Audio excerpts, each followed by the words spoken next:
यात्रीगण कृपया ध्यान दें, गाड़ी नंबर। ट्रेन में ट्रैवल करने वाला शायद ही कोई ऐसा इंसान होगा जिसने आवाज़ को ना सुना हो।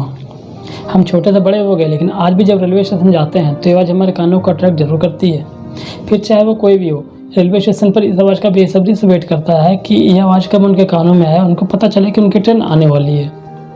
बहुत से लोग ये सोचते हैं कि आवाज़ जो है वो कंप्यूटराइज्ड है, जो कि सही भी है, लेकिन इस आवाज़ के पीछे जो एक सुरीली आवाज़ है वो एक महिला की ही है।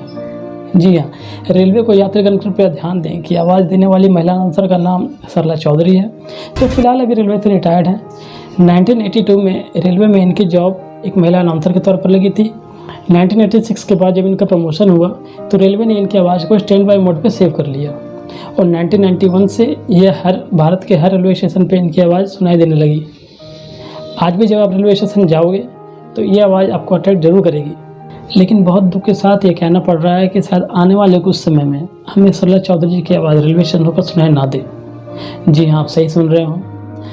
रेलवे अब इनकी आवाज़ को अलविदा कहने की तैयारी कर रहा है और इनके जैसे एक दमदार आवाज़ लाने की तैयारी कर रहा है, जिनकी आवाज़ को रिकॉर्ड भी कर लिया गया है। अब जिस इंसान की आवाज़ हमें रेलवे स्टेशन पर सुनाई देगी उनका नाम है हर्ष विमानी। हर्ष विमानी, जो लोग इनको ना जानते हैं मैं बता दूँ, जो लोग पुराने B.R. चोपड़ा की महाभारत जिन्होंने देखी होगी, उस समय महाभारत आने के 2 मिनट पहले 3 मिनट पहले एक प्रोमो चलता था जिसमें बताया जाता था कि मैं समय हूँ। जो लोग महाभारत जिन्होंने देखी होगी वो लोग जरूर जानते होंगे। जो मैं समय हूँ का जो ये प्रोमो चलता था, ये आवाज़ हर्ष विमानी की ही है। अब इन्हीं की आवाज़ हमें रेलवे स्टेशनों पर सुनाई देगी। आज की वीडियो कैसी लगी कमेंट में ज़रूर बताइएगा।